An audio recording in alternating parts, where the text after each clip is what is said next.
Aquí reposan los restos de un buen amigo, un alto militar norteamericano cuya identidad no debo revelar, al menos por el momento.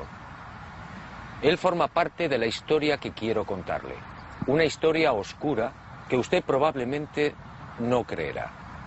Pero ese es mi deber, sembrar la duda. Sígame y descubra una historia que jamás fue contada.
Siempre estuvo ahí.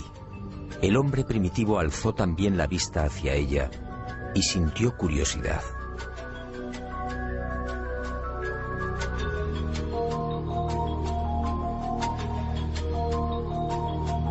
Después llegó el miedo y la luna fue adorada.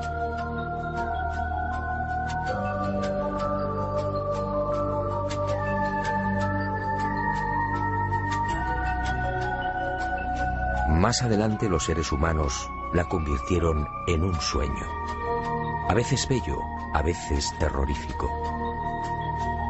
Y el satélite natural de la Tierra se convirtió en emblema de lo utópico, de lo inalcanzable.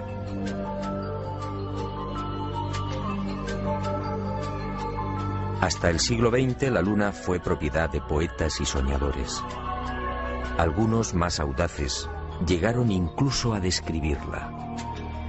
En el año 499 a.C., el filósofo griego Anaxágoras enseñaba que la Luna es un astro habitado, con infinidad de valles y montañas.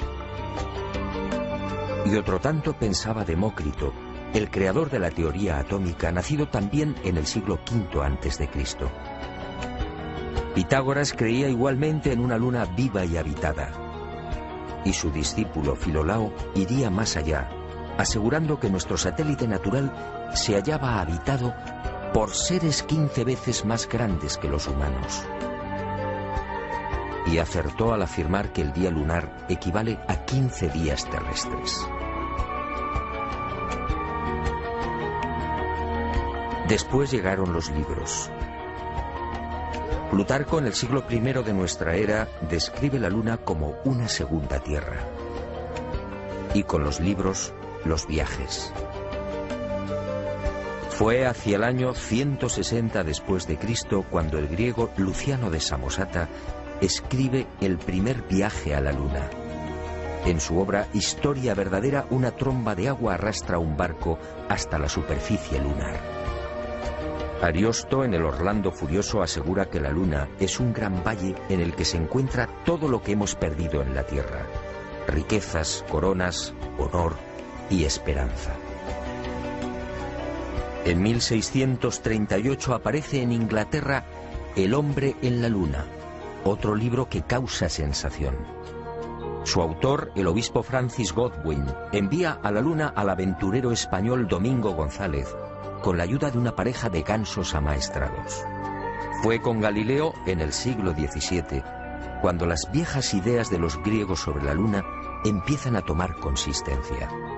Galileo inventa el telescopio y queda asombrado al contemplar los cráteres y las grandes superficies oscuras que son identificadas con mares. En 1647, John Hevelius traza el primer mapa lunar y lo publica en su libro Selenografía, afirmando que la Luna estaba repleta de ciudades. Entusiasmado con estos descubrimientos, Cyrano de Bergerac publica en 1648 su célebre Viaje a la Luna, un libro asombroso en el que por primera vez se habla de cohetes. Cyrano describe dos astronaves, una impulsada por la evaporización del rocío, la otra por un cohete de 3 fases. Sería este trabajo justamente el que serviría de inspiración a Julio Verne y a los padres de la astronáutica moderna. En 1671, Querubín de Orleans publica un segundo mapa lunar. El interés del público es tal que en 1865 se publican 6 libros sobre temas espaciales. El más conocido fue sin duda De la Tierra a la Luna, del genial Verne. Y en 1903, el ruso Tsiolkovsky proporciona las pautas que servirían de modelo a la cohetería del siglo XX.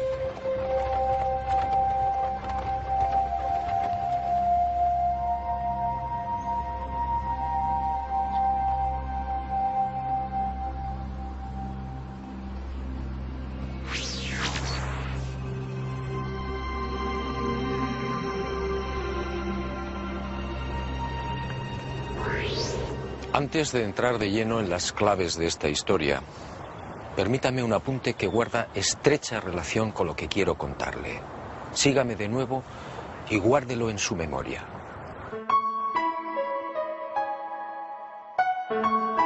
Además de esas viejas y románticas ideas sobre la Luna y de la literatura más o menos fantástica sobre los viajes a nuestro enigmático satélite natural, la historia de la humanidad aparece igualmente repleta de otros no menos misteriosos fenómenos registrados en la superficie lunar.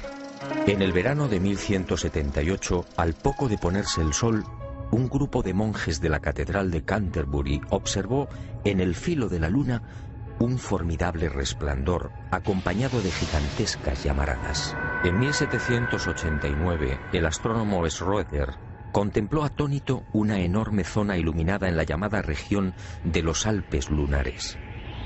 A lo largo de ese año, otros observadores dieron fe de la presencia en la superficie de la Luna de increíbles y desconcertantes luces que se movían entre mares y cráteres.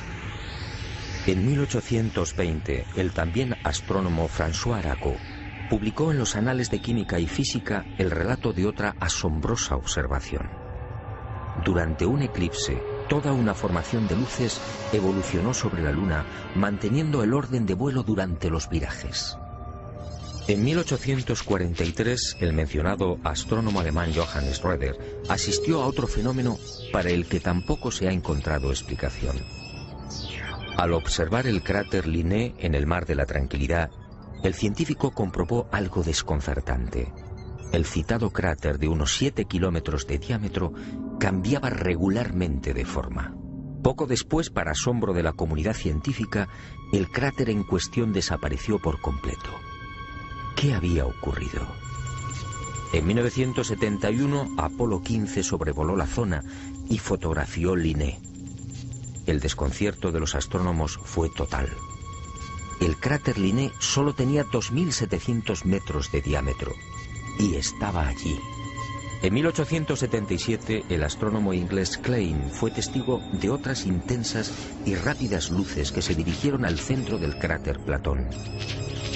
Una vez en la caldera, las luces se reunieron formando un triángulo. En 1950, el Dr. Wilkins era testigo de otro suceso aparentemente imposible. En el centro del cráter Aristarchus se encendió de pronto una gran luz, iluminando una amplia región lunar.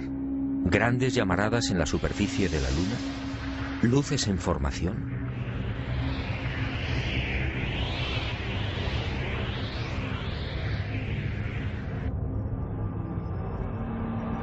¿Qué estaba pasando en la Luna?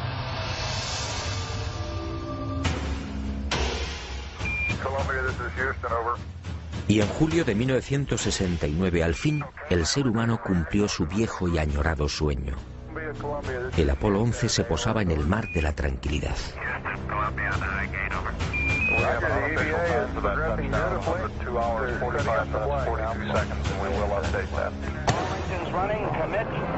Y el mundo vibró con aquellos primeros y tímidos pasos de Neil Armstrong.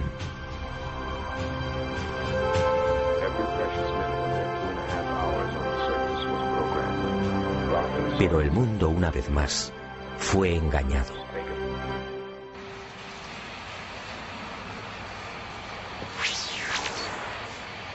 Muchos de los que vivimos aquel histórico y emocionante momento nos hicimos la misma pregunta.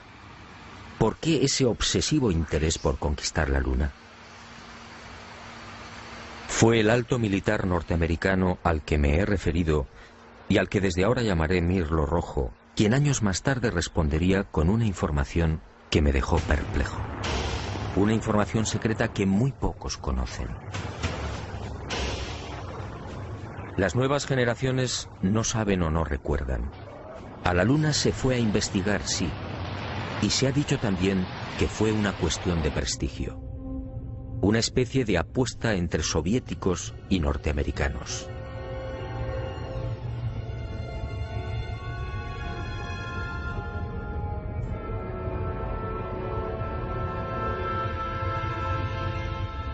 Pero hubo algo más.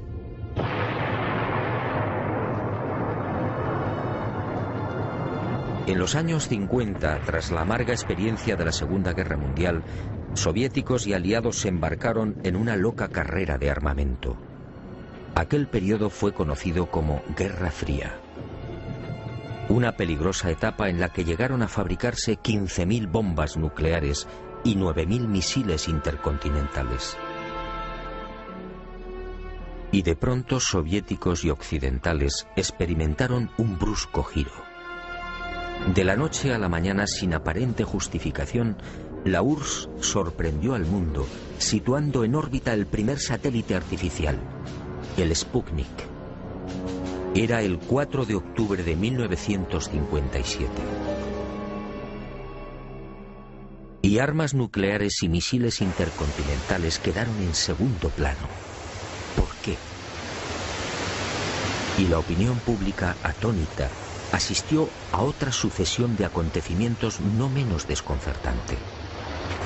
Estados Unidos se enganchó también a la incipiente carrera espacial, manteniendo en la sombra su obsesión armamentística. Pero los soviéticos mantuvieron la delantera. Mientras los norteamericanos fallaban una y otra vez en los lanzamientos, el 12 de septiembre de 1959, el Lunik 2 ruso conseguía el primer impacto en la Luna. Poco después, el Lunik 3 enviaba las primeras imágenes de la cara oculta. Y el mundo siguió preguntándose, ¿qué ocurría? ¿Por qué este obsesivo interés por conquistar el espacio y sobre todo la Luna? Pero soviéticos y norteamericanos siguieron guardando silencio sobre sus auténticos intereses. Los humillados norteamericanos recibirían el golpe de gracia el 12 de abril de 1961. Ese día el cosmonauta Yuri Gagarin se convirtió en el primer ser humano que orbitaba la Tierra. Y el mundo, en especial la nación norteamericana, fue sorprendido de nuevo. 44 días después de la hazaña de Gagarin, el presidente Kennedy compareció ante el Congreso, comprometiéndose a lavar el honor del país. En aquella oportunidad, un Kennedy firme y sereno asombró al mundo.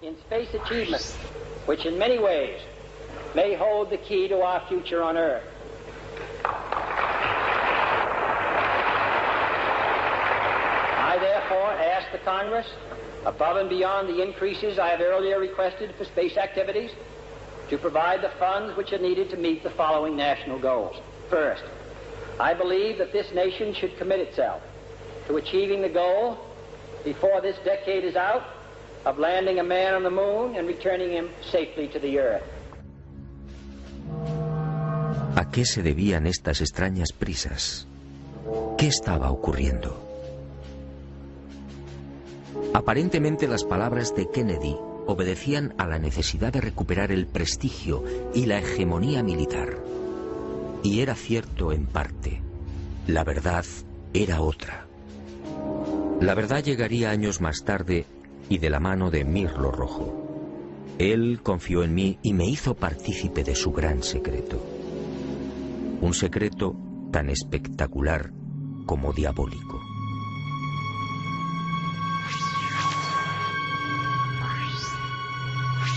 Soviéticos y aliados mintieron a la hora de justificar aquella loca carrera espacial. Todo empezó en la década de los años 40. En esas fechas, las intensas oleadas ovni registradas en el mundo pusieron en máxima alerta a los militares soviéticos y aliados. Para ellos estaba claro: aquellos objetos pertenecían a civilizaciones no humanas, civilizaciones muy avanzadas. El mundo nunca lo supo. Aquellos miles de avistamientos fueron la gran razón que impulsó a los militares al referido y brusco giro en la carrera armamentística. Y concibieron la necesidad de fortalecer los sistemas defensivos, concediendo absoluta prioridad al espacio. Los militares no eran ajenos a los extraños fenómenos luminosos que se registraban en la Luna y que venían reportando los astrónomos. Y desde los años 50, tanto Estados Unidos como la antigua URSS redactaron planes concretos para pisar el satélite natural y establecer bases que, según ellos, pudieran controlar y contrarrestar la presencia de estas astronaves no humanas. Horizon fue uno de estos proyectos diseñado en secreto por el Pentágono. Ni siquiera Kennedy tuvo conocimiento del gran plan.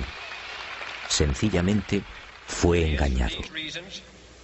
Y consideró de buena fe que los Estados Unidos deberían ser los primeros en ese supuesto desafío técnico y científico. Según Mirlo Rojo, la campaña de intoxicación desplegada por las diferentes agencias gubernamentales norteamericanas y los servicios de inteligencia hizo el resto. Kennedy y la opinión pública mordieron el anzuelo. En la noche del 24 al 25 de julio de 1955 se produjo un nuevo incidente ovni que aceleraría los planes de los militares.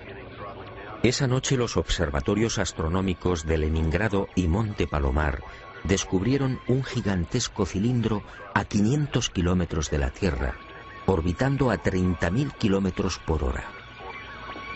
El objeto tenía más de 10 kilómetros de longitud.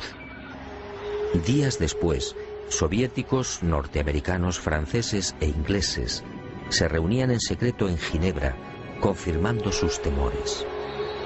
Aquella formidable máquina, obviamente, no era humana.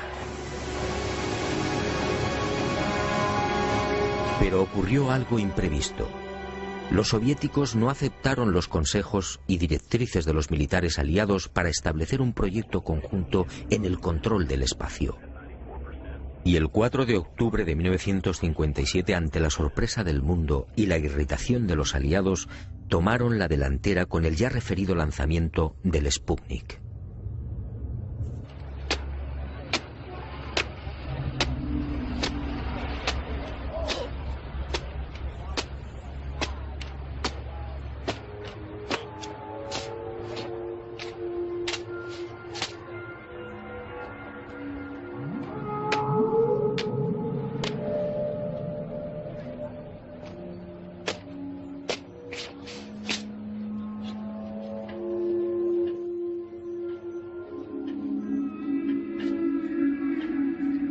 Y durante una década, entre 1957 y 1968, los militares norteamericanos y soviéticos fueron confirmando lo que ya sabían o imaginaban, y mucho más. En ese periodo fueron lanzadas más de 20 sondas automáticas que se estrellaron en la Luna o alunizaron suavemente.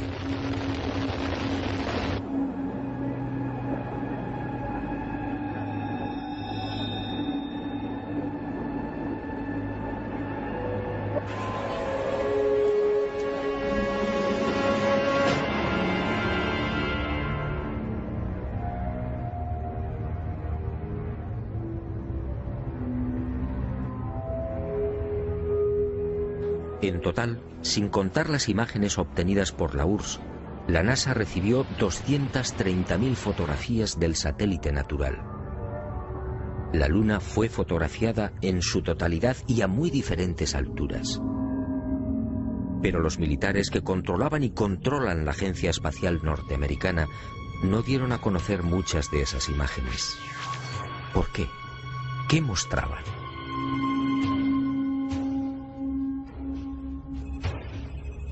Cuando Mirlo Rojo me entregó algunas de estas fotografías quedé desconcertado.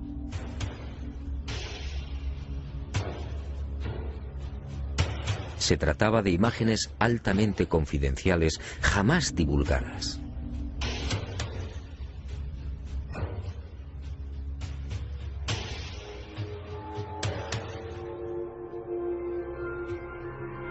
En una de ellas, tomada por la sonda Orbiter 2 en noviembre de 1966, se aprecian dos muros o carreteras paralelos de 27 kilómetros de longitud.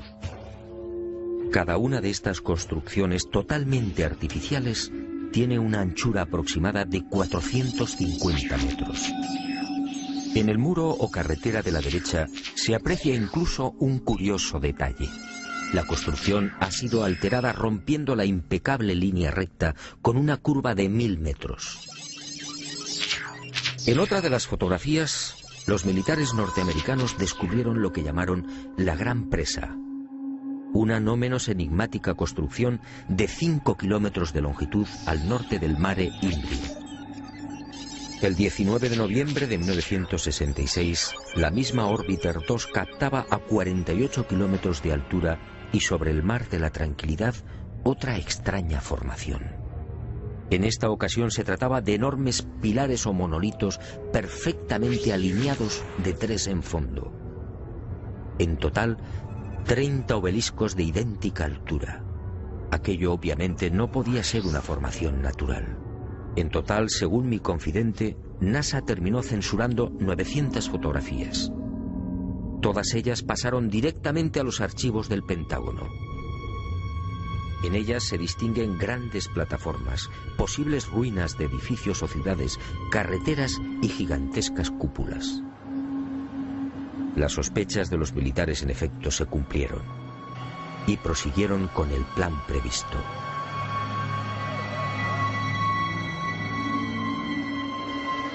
Civilinamente, los servicios de inteligencia militar norteamericanos se cubrieron las espaldas en previsión de una hipotética fuga de información. Para ello, utilizando a NASA como pantalla, propiciaron la redacción de un informe que los eximiera moral y jurídicamente de cualquier responsabilidad en caso de ocultamiento.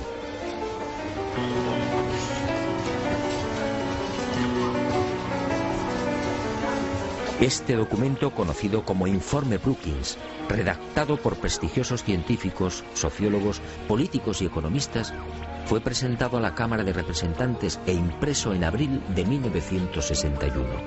Curiosamente, un mes antes del célebre discurso de Kennedy en el Congreso. Es decir, cuando NASA, la gran tapadera de los militares, estaba a punto de recibir luz verde y los necesarios dineros para el proyecto Apolo. En este informe, además de reconocer que la vida extraterrestre es una posibilidad real, se aconseja a NASA que no difunda los posibles hallazgos que pueda encontrar en la carrera espacial. En la página 215, en la sección titulada Implicaciones de un descubrimiento de vida extraterrestre, el documento señala que la exploración del espacio podría desembocar en el hallazgo de artefactos no humanos. En ese supuesto, continúa el informe Brookings, nuestra civilización se vería amenazada por un irremediable proceso de desintegración, tal y como ha sucedido en la Tierra, en otras épocas y con otros pueblos. Este documento, efectivamente, no deja en buen lugar a la supuesta democracia norteamericana. Hablemos claro. En el informe Brookings, sencillamente, se anima a NASA a ocultar información. Y eso fue lo que hicieron.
En el viaje de ida hacia la Luna, el Apolo 11 vivió una primera experiencia que también fue silenciada. Cuando se hallaba a 200.000 kilómetros de la Tierra, un extraño y gigantesco objeto apareció en las proximidades de la nave. Los astronautas lo describieron como una formidable L, algo similar a una maleta abierta, aunque en ocasiones cambiaba de forma, adoptando la figura de un cilindro. La noticia se filtró a la prensa, pero NASA, fiel a su consigna de ocultamiento, zanjó el asunto con una explicación tan absurda como insostenible. Lo observado por el Apolo 11 solo era el sobrealimentador del cohete Saturno IV. Absurdo, sí, porque en esos momentos la referida fase del cohete se encontraba a 10.800 kilómetros del Apolo. Pero las mentiras de NASA apenas habían empezado. A casi 380.000 kilómetros de la Tierra, muy cerca ya de la superficie lunar, el Apolo descubrió otras luces que volaban en formación.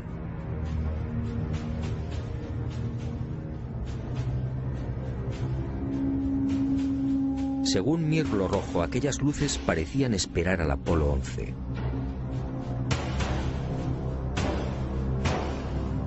Eran muy brillantes y volaban en perfecta formación.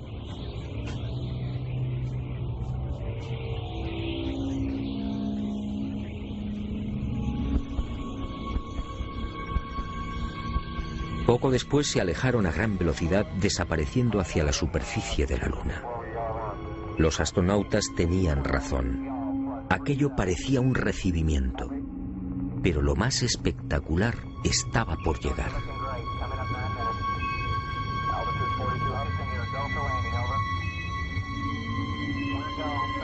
Armstrong y Aldrin descendieron finalmente.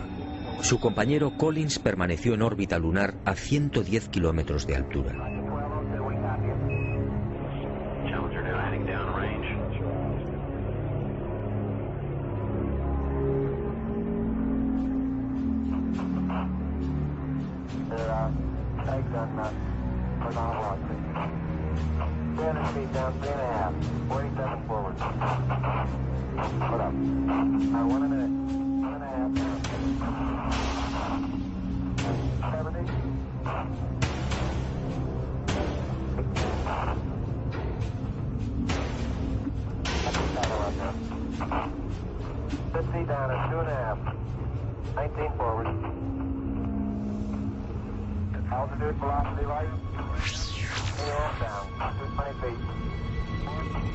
15 forward.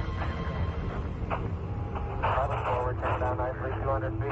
4.5 down, 5.5 down. 660, 6.5 down, 5.5 down. 9 forward.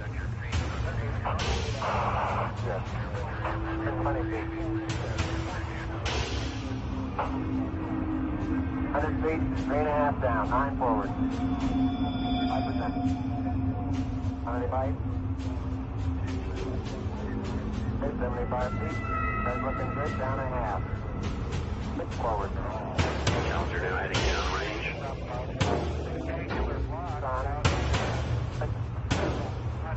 Y al poco de aquel histórico alunizaje, Armstrong y Aldrin volvieron a sobresaltarse. La frecuencia cardíaca se disparó hasta 150 y 160 latidos por minuto. Las palabras de Armstrong, atropelladas, dejaron perplejos a los técnicos de Houston.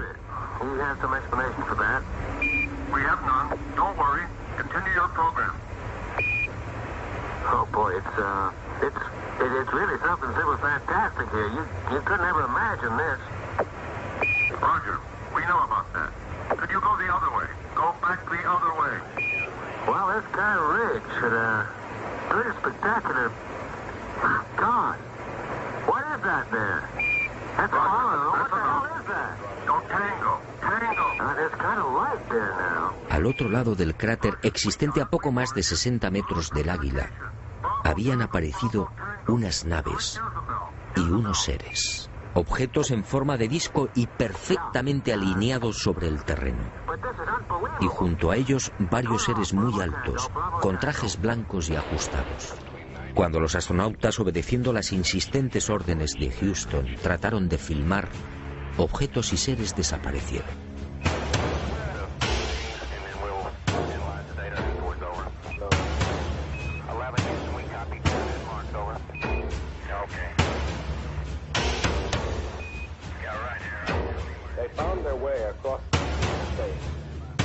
Y llegó el momento culminante, el verdadero objetivo de Apolo 11, la secreta razón que impulsó a los militares a conquistar la Luna.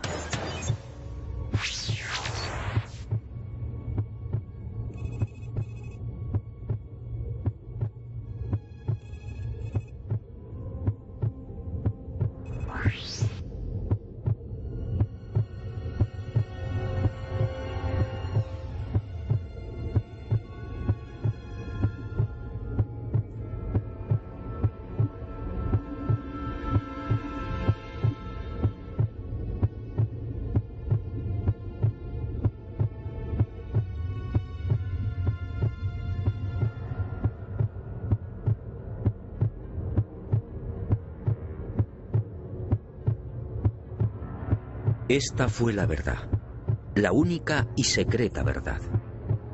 Aquel 21 de julio de 1969, Armstrong y Aldrin se alejaron escasos metros del módulo, filmando esta increíble construcción. Esta película de 14 minutos jamás fue difundida por NASA.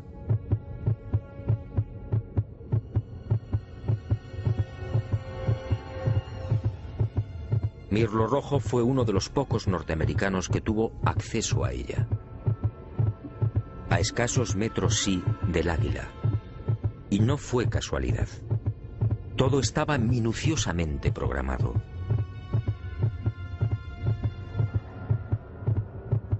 Estas misteriosas ruinas, como otras igualmente filmadas por los restantes Apolos, habían sido fotografiadas con anterioridad por las diferentes sondas automáticas. Una de ellas, la Surveyor 5, lanzada el 8 de septiembre de 1967, fue decisiva. Alunizó en el Mar de la Tranquilidad, muy cerca de esta construcción, enviando 19.000 fotografías.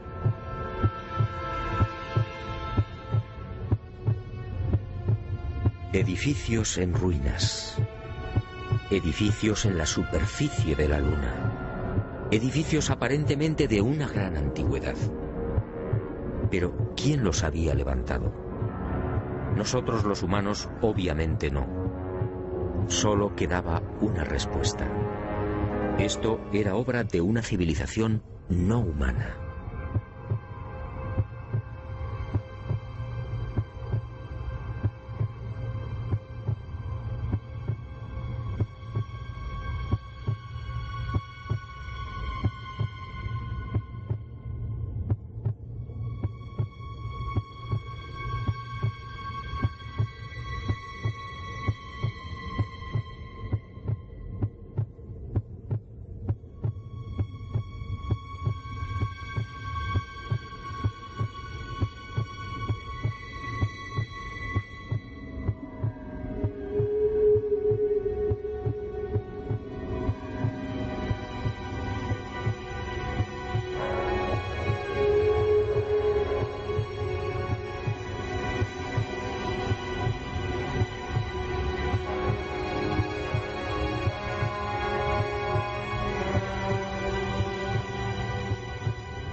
Los militares habían satisfecho la primera parte de su diabólico plan.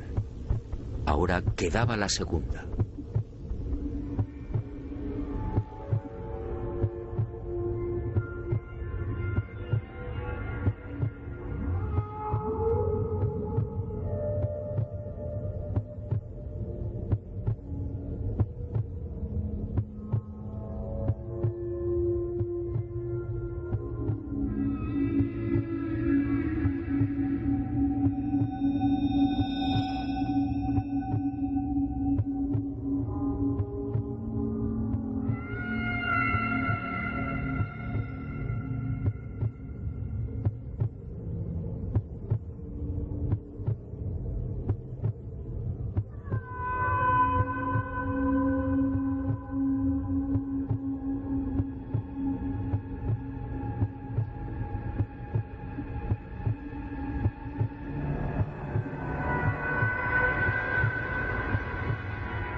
Según mi confidente, los astronautas procedieron a lo programado. Recogieron muestras de los muros, tomaron medidas y se retiraron.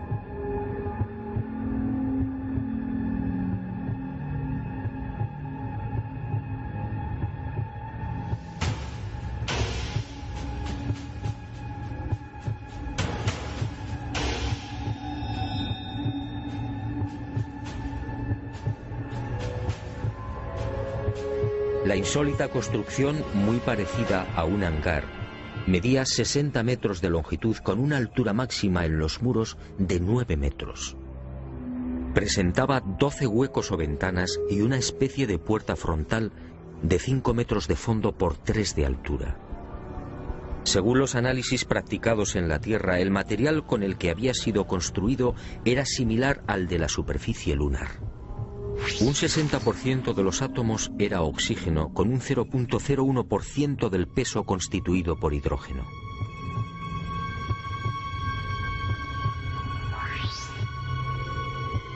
Las paredes se hallaban muy erosionadas. Esta circunstancia, dado que en la Luna no existe prácticamente atmósfera, hizo pensar a los militares que el edificio en cuestión podía tener varios miles de años.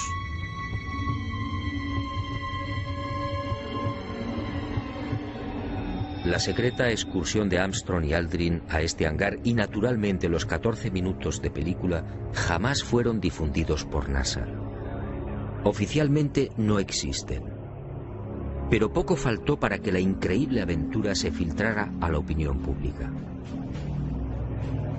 Todo se debió a un error de NASA que permitió la publicación en aquel 21 de julio de una escueta e incomprensible noticia. En un teletipo que dio la vuelta al mundo se afirmaba textualmente: el corazón del astronauta Neil Armstrong alcanzó las 160 pulsaciones por minuto al finalizar hoy su paseo lunar, mientras se hallaba trabajando en la dura operación del cargamento de muestras de rocas y suelo lunar.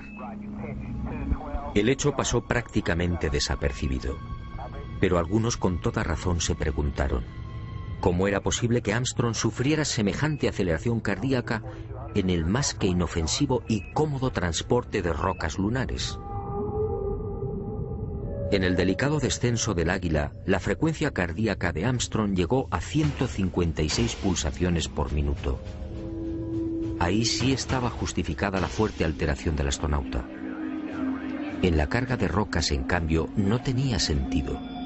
Armstrong, de 39 años de edad, había llevado a cabo 78 misiones de combate en Corea. Había volado más de 200 modelos de aviones y tenía fama por su extraordinaria frialdad y nervios de acero.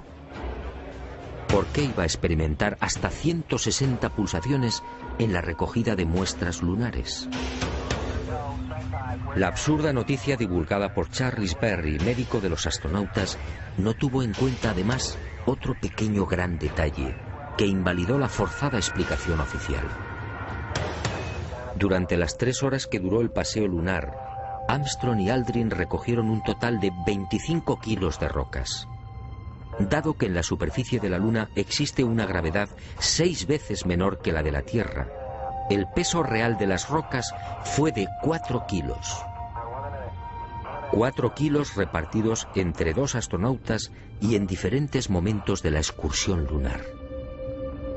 La versión de NASA efectivamente no era creíble.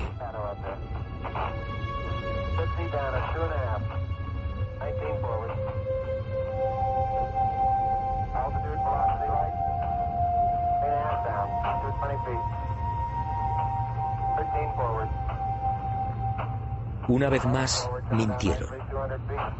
No fue el insignificante peso de las rocas lo que precipitó el corazón de Armstrong. Fue la visión de aquel edificio. A pesar de su excelente preparación física y mental, el astronauta, consciente de la trascendencia de lo que tenía delante, no pudo evitar la lógica e intensa emoción. Y otro tanto sucedió con Aldrin. Pero la frecuencia cardíaca de este último no fue registrada porque los circuitos electrónicos del traje espacial no se hallaban conectados a la consola que recibía la información biomédica.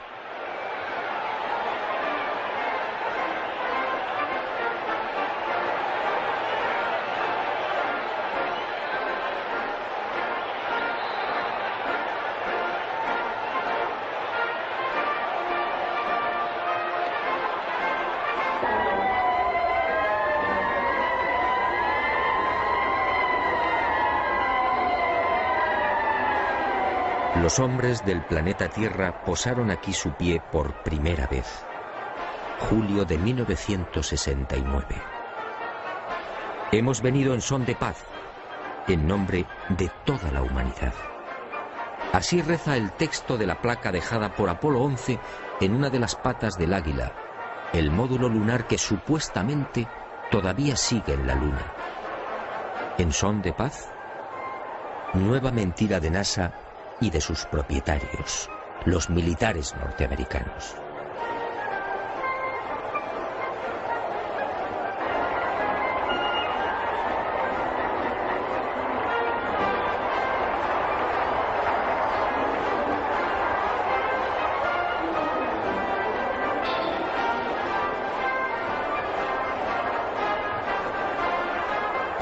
Mirlo Rojo fue contundente. Hasta diciembre de 1972, fecha en la que se interrumpe el proyecto Apolo, otras 5 naves volaron a la Luna.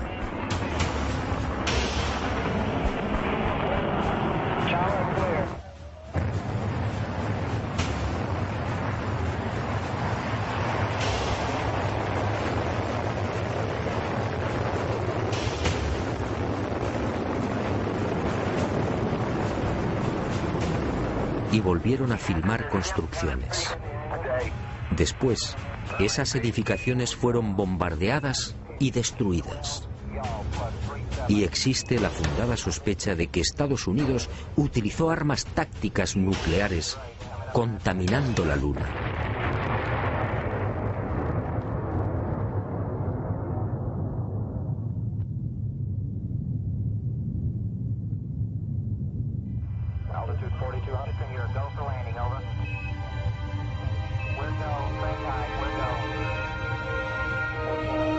Así se cerró la segunda fase del diabólico plan. Los militares norteamericanos no lo consintieron. Esas estructuras podían provocar el caos en la Tierra. Eso dijeron.